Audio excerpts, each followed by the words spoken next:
ব্যবস্থা নিতে পারছেন না। আমরা আইন শৃঙ্খলা অবনতি হয়েছিল বলেই তো আওয়ামী লীগকে ফাঁসিবাদের তকমা দেওয়া হয়েছে। এখন কেন 6 মাস পরে এসেও এদেশের জনগণের মনে অনুভূতি জন্মাবে জানলাম নিরাপত্তা, এই জন্য তো বুকের রক্ত দিয়ে আপনাদের বসানো হয়নি। আমরা রোডম্যাপ চাচ্ছি কেন?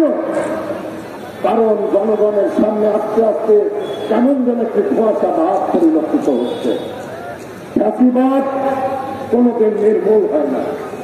যে কোনো মুহূর্তে সর্বসমাজে রাজনীতির অঙ্গ থেকে সমাজ থেকে ফ্যাসিবাদের জন্ম হয়।